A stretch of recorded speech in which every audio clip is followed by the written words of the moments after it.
We want to set the record straight. People have like, so Marcus, I've seen you in Kingston. I've seen you near that location.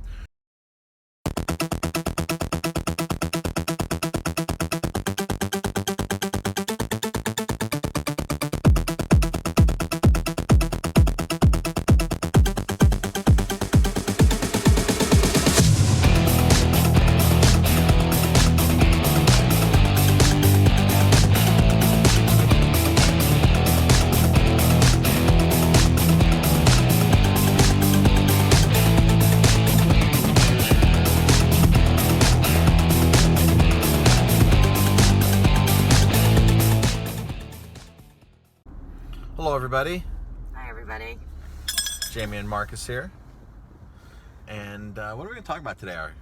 We're going to talk about, what did we say? We're going to talk about Our new restaurant. Our new restaurant, yeah. So you got an email the other day about our new restaurant. Yes. I had somebody from a magazine come in the other day into Aroma Time and say, "Can I get a press release on your new restaurant?" And the funny thing is, now I've been getting for the last 6 weeks emails, people asking, your new restaurant, your new restaurant, your new restaurant. We're not opening a new restaurant. We're not. No. So we're not opening a new restaurant, We've folks. been offered many times, right? But there's a rumor going around Kingston, New York that we're opening a new restaurant. No. We want to set the record straight. We are not opening a new restaurant. We don't plan on opening a new restaurant. We've just recently looked at a place in Jersey. We've looked at places. People call us all the time. And people may think that people have like, so Marcus, I've seen you in Kingston. I've seen you near that location. That's because I've been hanging out or spending some time with Gerald Salante. Yes. At the Trends Journal. Doing some filming. Gerald Salante and I, if you don't know Gerald Salante, look him up. Trends Institute, Trends Journal, political forecaster. He wants to add a little more, change up his show and do some more food oriented, farm to table food, real food stuff. So him and I have been doing some filming. So my Aroma Time van, our Aroma Time van, yes, sits out on the street there. And people are like, I knew you were opening a restaurant. Your van's right there. Not us opening a restaurant. We were just at the food show and we spoke to a guy on franchising, yes, right? And what did this guy on franchising say? Can I help you franchise your restaurant? He goes, restaurants are franchisable.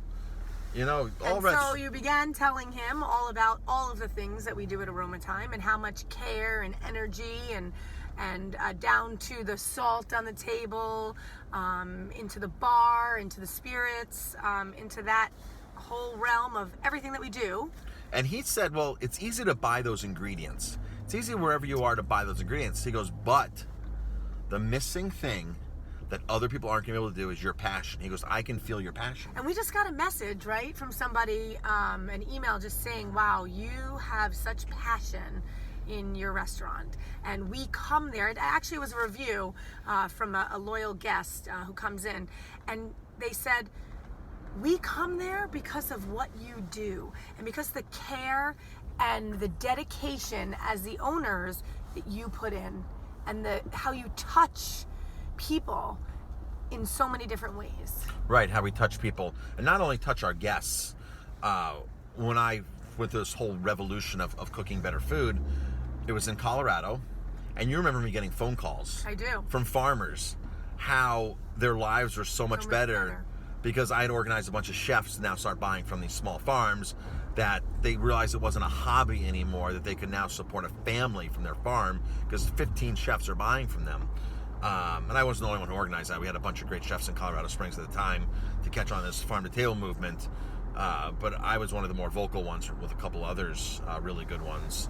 So, talking to the franchise guy, he goes, you can't franchise your passion. No. He goes, you can't do it. He goes, you sound like you have a great restaurant. I'd love to come eat there. But, you can't franchise passion. And I said, you can't, can you? I said, he goes, no. He goes, the ingredients are easy to get. You can find those ingredients, but the passion is a problem. Yep. So we're not opening a restaurant.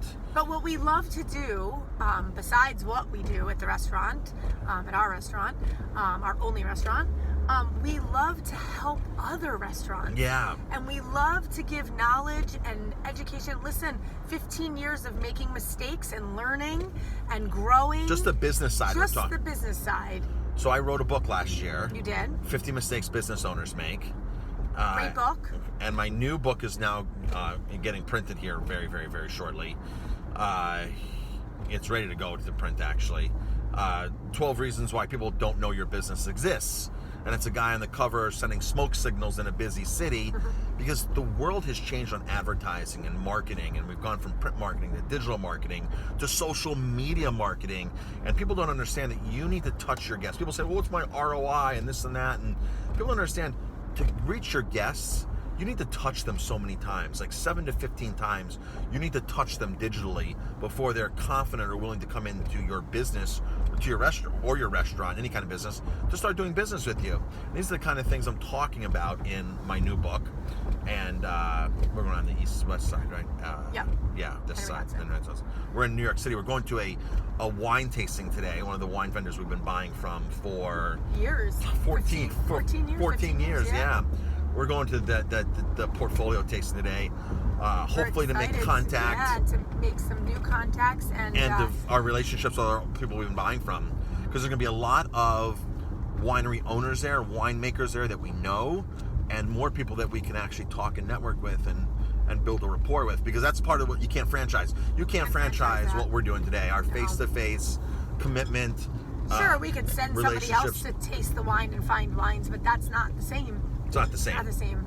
We had, because we're so busy right now, we had contemplated not going, and I said we have to go because there's relationships there that we have to keep nurturing with our suppliers, with the winemakers, and build new relationships. That's a really big part. It doesn't matter the biggest stack of newspapers, the biggest stack of papers that's on our desk to do and the work to do. Yeah. This work that we're doing today is super, super important. I'm not even really going to taste the wine. I'm going to taste a couple wines, but I'm really going to for the relationships. And I'm going to drink the wine. You're going to drink the wine. Right. And relationships. Yes. So the new book's coming out. I have a website, 50mistakes.com, which has tons and tons of free cyber coaching information. You and I do consulting. We go to places where we'll go for the day and sit there and watch everything they do and interact with management and staff and give them advice and show them what to be doing. We think we're social media whizzes because we love social media. 61,000 subscribers on YouTube is a pretty significant number, milestone to have. And the content we're always posting. One tip that people can take away from this video is, if you're in business, by 2020, the majority of marketing is going to be video marketing. Video marketing. And people are so afraid to press record. Your iPhone, the new iPhone, that 8 or the iPhone 10, it has a 64 frames per second camera on it. 15 years ago in Hollywood, I was told that was like 50 or 15? 15 years ago. That was like a $50,000 camera that you have in your pocket right now, the new iPhone. So this is the way it's going, folks. People say, oh, what kind of camera do I need? You have it on your phone already. Even if you have an iPhone 6, you're still working with good quality digital stuff. Just press record. I went to Grant Cardone's TEDx the last week and 2 weeks ago in Vegas, and the people are saying just press record. The one guy was really good. Press record. Start documenting what you're doing in your business, in your life. Show who you are. Document. Don't be afraid to press record. And a lot of other business owners we meet, they're like, oh, I'm not good on camera. You're kind of like that a little bit. A little bit. I'm better than most. You understand how important it is. I do. The videos we post online are you do it, so you're my go-to. I don't need to do it. Even though people like me on camera. People love you on camera. People have been asking for my mom on camera too. Oh, really? Yeah, I guess she'll have to do another video. Maybe we should. She comes by every day, so. She should do her own videos. She should do her own videos, yeah. We YouTuber. She's very opinionated. She has a lot of things to say. She lets you know. Yeah. She's 80 years old, and she's not afraid to say what's on her mind. She's earned it. Yeah, she's earned it. Yeah, so. All right. So we're not opening a restaurant. But we do want to help other restaurants. We do want to help other businesses. If you're a restaurant or another business that would like our help, contact reach us. Reach out to us. I'm speaking to a business group tomorrow. We'll talk about passion and bringing passion into your job. Business, yeah. Because ultimately, here's the difference between passion and not having passion when you go into business. When you have a passion for something, you will work through the toughest times imaginable. Because you have such extreme dedication. Like if it was a business person that opened Aroma Time, somebody who's looking for numbers, they would have closed in year 2, year 3. Yeah. Because like there's no return on this. But for us, it's our passion. It's what we do. And, you know, year 10, if you don't have a good year, it's like, well, this is our passion. This is what we do. Even though we're making money, we're not making a ton of money. But it took 7, 8 years, 9 years almost, for us to legitimately say, hey, we can buy new ovens this year. We can buy new this because there's some money left, a little bit of money left over that we accounted for to put back into the business. But if you don't have passion for your business, when the going gets tough, you're going to get out. You're going to get out. You're totally going to get out of that business. Passion makes you try harder and harder, and you do it until it works.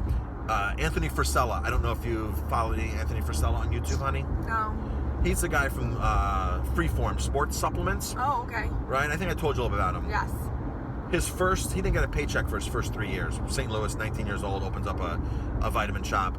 Didn't get a paycheck for the first 3 years. His first 10 years, his largest paycheck was he took like $700 a month, which is the largest he made. Year 10, he made $45,000. Year 11, he made $170,000. Right. And when you go to his studio or to his office place, he has a sign up there: "Don't effing quit. Don't ever quit." Right? You never want to quit on your passion. You can't take an elevator up. You have to take the stairs. Yeah. I look at that every morning when I work out at boot camp. I'm doing a HIIT training class, and can't take the elevator up. Nope. You have to take the stairs. You have to learn. Yep. You have to take it step by step, and that's the only way you're going to achieve. Exactly. And so yeah, that's us rambling on. We're on about 11 minutes now. Of course, if you like this video, press like, subscribe, pass it on, and leave your comments below. Leave comments or questions. Let us know, what you're looking for, and if you have any questions for us, we'd love to help you out.